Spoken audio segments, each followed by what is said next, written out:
끌어당김의 법칙을 경험한 호주의 한 젊은이가 있었습니다. 이 젊은이는 의사가 되는 것이 꿈이었습니다. 과학 수업도 듣고 성적도 좋았지만 부모님을 일찍 여의어 의대 등록금을 마련할 방법이 없었습니다. 그래서 생계를 꾸리기 위해 그는 동네 병원의 진료실을 청소합니다. 그런데 이 젊은이는 다음과 같은 한 문장을 믿고 있었습니다. 땅에 심은 씨앗은 싹을 틔우는 데 필요한 모든 영양분을 끌어당깁니다. 같은 원리로 필요한 아이디어를 잠재의식에 심기만 하면 싹을 틔울 수 있습니다.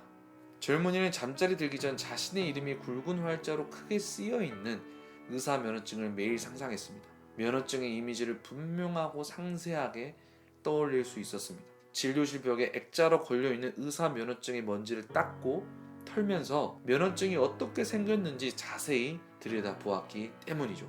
이런 시각화 기법을 4개월 정도 지속합니다. 그러자 어느 날 젊은이가 청소한 진료실을 쓰는 의사가 그에게 다가와 혹시 보조로 일할 생각이 있는지를 물어봅니다. 의사는 훈련 프로그램을 이수할 수 있도록 돈을 대주었고 젊은이는 다양한 의료기술을 습득할 수 있었습니다.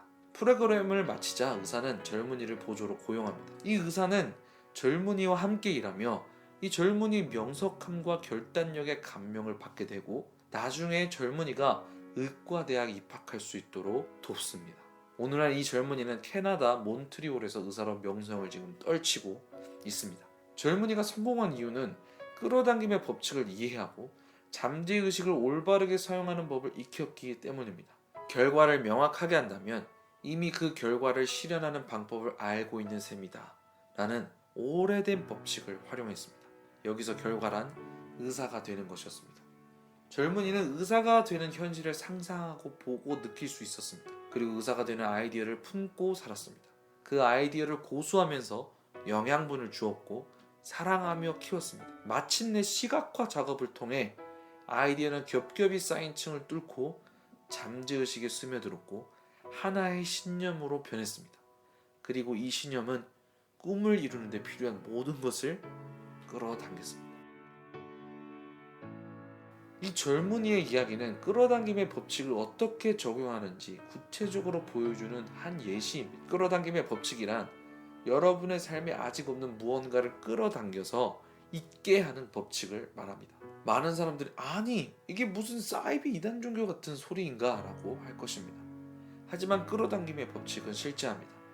사이비들의 특징은 교주를 신으로 부르게 하는 특징을 가지고 있지만 끌어당김의 법칙은 누구도 신이 되는 것이 아닌 자기 자신 안에 있는 잠재의식의 힘을 일깨우는 가르침이기에 사이비 이단 같은 이야기는 아닙니다. 다만 여러분의 삶을 더 풍족하게 할 뿐만 아니라 수많은 것들을 가능하게 하는 유일무이한 원칙이라고 할 수 있습니다. 우리의 의식은 잠재의식과 현재의식으로 나뉘어져 있습니다. 현재의식은 지금 떠오르는 생각 또는 이미지와 같은 것입니다. 의지적으로 떠올리거나 상상할 수 있는 인간의 인식 능력과 같은 것입니다. 공부를 하면 그 내용을 이해하고 판단하는 주체가 현재의식입니다. 그런데 우리 의식에는 더 깊은 차원의 의식인 잠재의식이 있습니다. 이 잠재의식은 현재의식처럼 판단하는 주체가 아니라 매우 수동적인 의식의 차원으로서 무언가를 받아들이고 그에 따른 열매를 내는 의식입니다.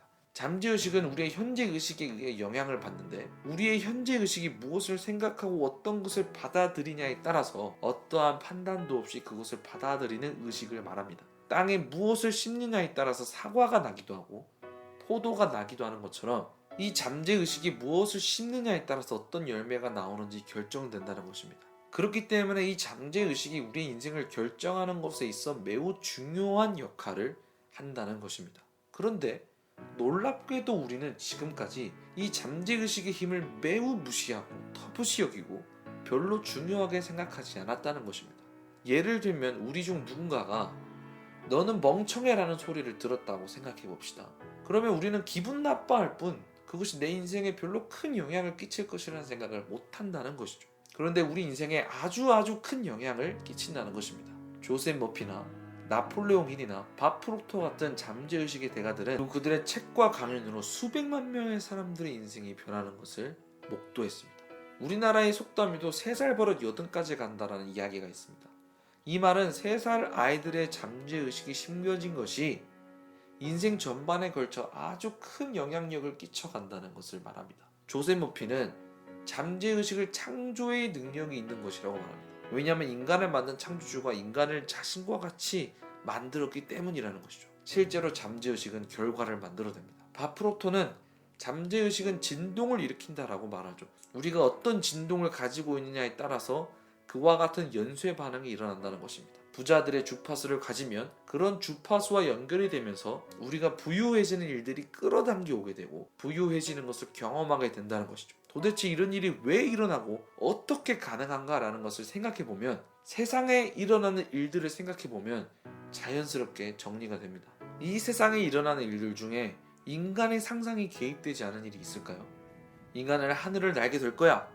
언제든지 원하기만 하면 서로 연락할 수 있게 될 거야. 이 세상은 더 부유해질 수 있어. 서로의 언어를 몰라도 소통할 수 있는 기술이 나타날 거야. 인간의 상상이 없었다면 결코 이런 일들은 일어나지 않았을 것입니다. 누군가는 매일 상상하고 잠재의식에 이런 일이 일어날 수 있다라고 말하고 꿈꾸고 시도하고 공부하는 일들이 있었다는 것입니다. 그렇게 끌어당김의 법칙은 실제합니다. 잠재의식이 변하지 않는다면 결코 우리의 삶도 나아질 수가 없습니다. 이것은 우리가 부를 이루는 것에 있어서 마찬가지겠죠. 모든 것이 먼저 상상과 생각에서 시작된다면 우리가 부자가 되기 위해서는 가장 먼저 부자가 되는 상상을 해야만 합니다. 그렇지 않으면 여러분들에게 부자가 되는 일은, 성공하는 일은 결코 일어나지 않을 것입니다. 잠재의식의 힘에 대해 아직 많은 사람들이 잘 이해가 되지 않거나 믿겨지지 않을 수 있습니다. 하지만 조셉 머피나 조 디스펜자와 같은 사람들의 이야기를 빌리자면 우리의 잠재의식에는 상상과 생각을 현실로 만드는 힘과 능력이 있는데, 어떤 사람이 말기암에 걸렸을 때 단지 잠재의식의 힘을 사용하여 치유가 되는 경우들도 많았다고 말합니다. 우리의 몸은 원래 치유할 수 있는 능력이 있는데 그것을 활용하거나 활용하지 못하는 것의 열쇠가 바로 잠재의식에 있었다는 것입니다. 다시 말해서 여러분들이 이미 가지고 있는 가능성을 실현시키는 것이 바로 잠재의식이며, 그 잠재의식의 힘을 온전히 사용하는 것을 설명한 것이 바로 끌어당김의 법칙입니다. 인간 중 누군가는 부자가 되기도 하고 부자가 되지 않기도 합니다. 누군가는 크게 성공하기도 하고 그렇지 않은 사람들도 있습니다. 바로 잠재의식을 어떻게 활용하느냐에 따라 다른 결과를 경험하게 된다는 것입니다. 사실 우리가 이 잠재의식에 대해 쉽게 받아들이지 못하는 이유는 우리의 능력에 대해 너무 과대평가하고 있기 때문입니다. 아니, 잠재의식의 힘이나 활용하는 그런 나약한 인간이더라고?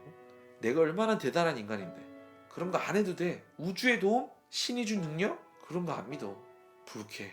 하지만 우리는 생각보다 너무 약하고 보잘것없고 제대로 된 삶을 살지 못하고 있으며 똑똑하지 못하며 부의 반열에는 오르지 못하고 있습니다. 그런 우리에게 이 끌어당김의 법칙만큼 필요한 게 있을까요? 바프로토는 이렇게 설명하고 있습니다. 나이팅게일은 그가 진행한 가장 유명한 프로그램인 가장 낯선 비밀에서 당신은 당신이 생각하는 대로 된다라고 말했다. 우리가 자신을 더 많이 들여다볼수록 생각은 심오해진다. 여기 하나를 덧붙인다면 생각을 어떻게 선택하는지에 따라 우리 자신을 제어할 수 있다. 이 세상에서 우리가 바꿀 수 있는 부분은 단 한 가지, 바로 자기 자신이다. 이 사실을 이해하고 시작해야 한다. 그 외에는 아무것도 바꿀 수 없다. 우리를 둘러싼 상황이나 조건을 바꿀 수 없으며 계속 벌어지는 상황에 적응하면서 앞으로 나아가야 한다. 그리고 그런 외부 조건보다 우리 자신이 더 크고 위대한 존재임을 이해해야만 한다. 나는 외부 조건에 그다지 많은 시간을 할애하지 않는다. 상황은 곧 지나가며 또 다른 상황이 찾아올 테니 말이다. 바깥 세상에는 허락만 된다면 우리를 지배하려고 달려드는 무언가가 있기 마련이다. 나는 그렇게 내버려두는 것을 선택하지 않았다. 내가 나를 지배한다. 나아가 관건은 무엇을 생각하느냐가 아닌 무엇을 내면화하느냐다. 생각은 내면화하지 않고도 할 수 있기 때문이다. 그러나 우리는 이 생각을 내면화하고 감정을 담아야 한다. 그렇지 않으면 아무런 도움이 되지 않을 것이다. 생각을 그저 의식하기만 하면 부자가 되고 싶다고 생각하면서도 가난하게 살 수 있다. 부자가 되겠다는 생각을 내면화해야 가난에서 벗어날 수 있다. 그렇다면 끌어당김의 법칙을 어떻게 구체적으로 적용할 수 있을까요? 우리의 잠재의식은 주변에 활짝 열려 있어서 무엇이든 고지곳대로 받아들입니다. 그렇기 때문에 우리의 잠재의식이 무엇을 심는가가 가장 중요합니다. 반드시 우리가 목표하는 것, 이루고자 하는 것을 구체적으로 잠재의식에 심는 시간이 필요합니다. 이것을 위해서 필요한 작업이 세 가지 정도가 있습니다. 첫 번째는 상상하는 것입니다. 내가 이루고자 하는 목표를 이룬 나의 모습을 구체적으로 상상하는 것입니다. 그 모습을 계속 떠올려 보는 것입니다. 또는 내가 저렇게 되었으면 좋겠다고 생각하는 인물의 모습에 자신의 모습을 넣어 상상해 보는 것이죠. 그러면 여러분 내면 깊이 충만해지는 것을 느낄 수 있을 것입니다. 그리고 그것이 계속적으로 반복되면 여러분의 잠재의식이 됩니다. 그리고 자신도 모르게 그것이 구체적으로 이루어지는 것을 발견할 수 있을 것입니다. 두 번째는 글을 쓰는 것입니다. 우리의 생각을 무엇보다 명확하게 하는 것은 말과 글입니다. 그 중에서도 글은 우리의 생각을 우리의 뇌리에 계속 남아있게 할 뿐만 아니라 실제적으로도 내 노트에 남아있으니 한번 써놓으면 계속 반복해서 읽어볼 수 있는 이점도 있습니다. 글을 쓰는 방법도 상상하는 원리와 비슷합니다. 내가 이루고자 하는 목표를 구체적으로 적어놓고 그것이 이루어진 삶을 사는 나의 모습을 글로 적는 것입니다. 그리고 그때 나의 감정이 어떻고 나는 무엇을 하고 있고 어떻게 삶이 바뀌었는지를 언급해 보는 것입니다. 그렇게 글을 쓰다 보면 여러분도 모르게 기쁨의 눈물을 흘리고 있는 것을 발견하실 수 있을 것입니다. 세 번째는 말을 하는 것입니다.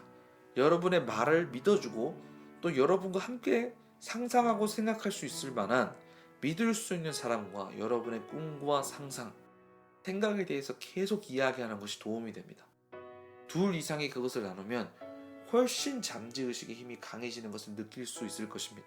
뿐만 아니라 여러분 혼자 있을 때도 구체적인 말을 계속해서 하는 것이 좋습니다. 나는 이미 천억 부자다와 같은 말을 계속해서 반복해야 합니다.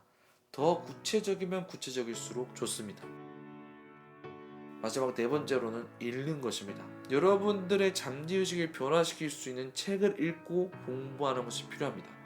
여러분이 무언가 시도하기도 전에 두려워하고 있는 것들이 있다면 그것은 여러분이 그 부분에 대해 무지하기 때문입니다. 우리는 언제나 공부를 끝내는 것에 익숙해져 있지만 자기계발과 깨달음, 성장에는 결승선이 없다는 것을 깨달아야 합니다. 우리가 성공하고 부자가 되기 전까지 우리의 잠재의식을 계속해서 변화시키고 바꾸고 부자가 되는 잠재의식을 계속해서 심는 작업이 필요합니다. 그렇게 계속해서 여러분의 잠재의식을 변화시키는 공부를 해나가면 여러분의 잠재의식은 변화되게 되고 결국 그 변화된 잠재의식이 여러분이 꿈꾸고 생각하고 상상하고 고민했던 것을 결국 이루게 할 것입니다. 여러분 모두에게 조금이나마 도움이 되었다면 좋겠습니다.